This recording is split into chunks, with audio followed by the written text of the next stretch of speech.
Hi everyone, welcome to Extra Credit, and today we're going to be starting a brand new series on ancient Rome. Now you might be wondering, out of all the societies that I could have chosen for our first extended series on history, why ancient Rome? Well, I could give you the list of usual boring reasons, like it's had a big influence on our art, politics, philosophy, worldview, architecture, but really it's probably just a way of me processing the psychological damage that I inflicted on myself as a middle school kid by watching Gladiator like 700 times.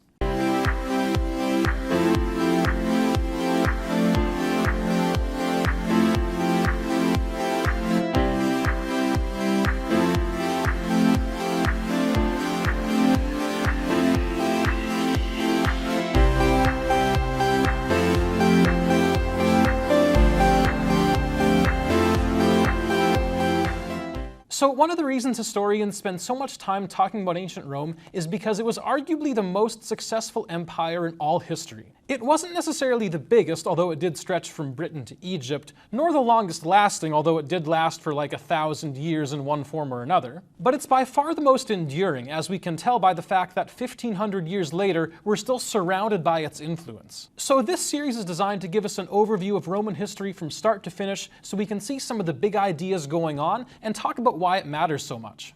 And to do that, we need to go back to the very beginning and talk about what the Romans themselves believed about their origins. Now, this brings us to something called foundation myths. A foundation myth basically just means a sacred story that a culture tells about where it comes from.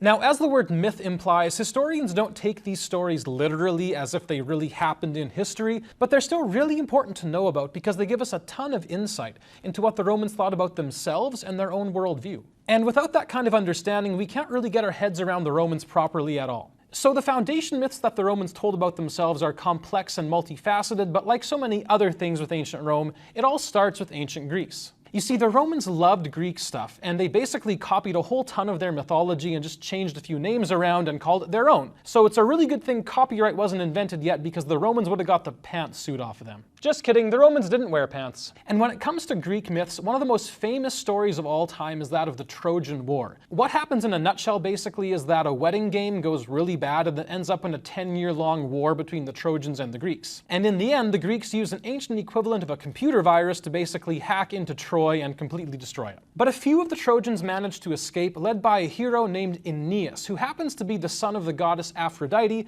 thereby making him a demigod and also 86% of the way to a palindrome. Come on, Greeks, would it really have killed you to add an extra S? So Aeneid leads a band of survivors out of the ruins of Troy, and even makes up for some lost family time along the way by giving his dad a piggyback ride while doing so. And he basically goes on a long journey full of adventures, and he winds up at the end of it all in Italy, where he becomes the ancestor of the Roman people. Now, the story that I just breezed through was told in a much longer form by a Roman author named Virgil, who wrote an extended poem called the Aeneid. And by poem, I don't mean like roses are red, violets are blue, I founded Rome, how about you? I mean like a 10,000 line poem. People had way too much time on their hands before Instagram.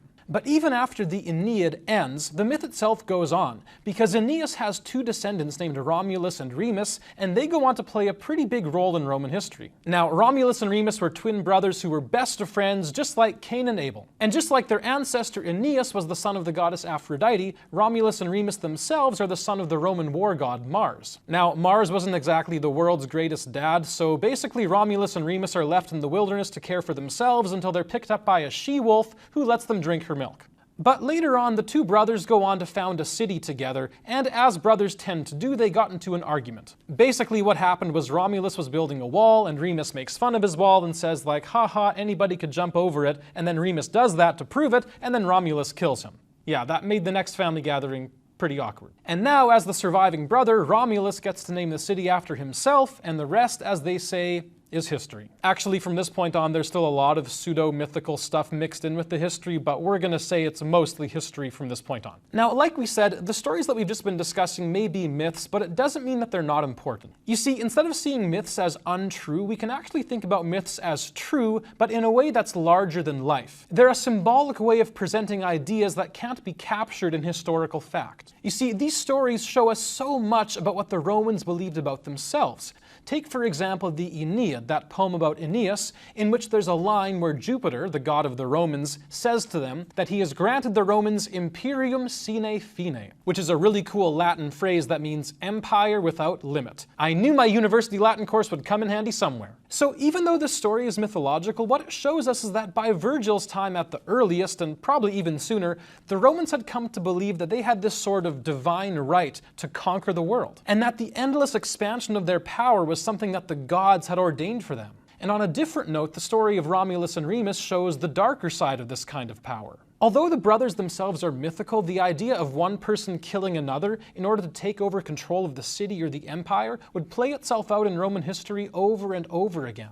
And so this story shows us that the Romans were well aware of the uncomfortable relationship between violence and power, and that those who rose to the top of Roman society often did so through bloodshed, and they were in danger of falling in exactly the same way. And on an even more basic level, the fact that the Romans believed that they were descended from the gods shows that in their minds they were marked out for greatness, and they could explain their success in terms of divine favor and blessing. So in conclusion, don't dismiss a story just because it didn't literally happen. As historians, we have to learn to search for truth wherever we can find it, and myths and legends are one of the best ways that we can do that. That being said, next time we'll take a look at what historians themselves have to say about the beginnings of ancient Rome from a less mythical standpoint. There probably won't be as many murderous demigods and wolves involved, but there will be things like governments and political structures. But it's the fun kind of government because everybody was wearing a toga. Hey everyone, thanks for watching. As always, it's a great time making this show, and today was the very first episode on ancient Rome. The next one's gonna come out hopefully in a week or two from now, but we'll see about that. Your challenge for this week is to figure out in what date, according to the Romans, did Romulus and Remus found the city of Rome.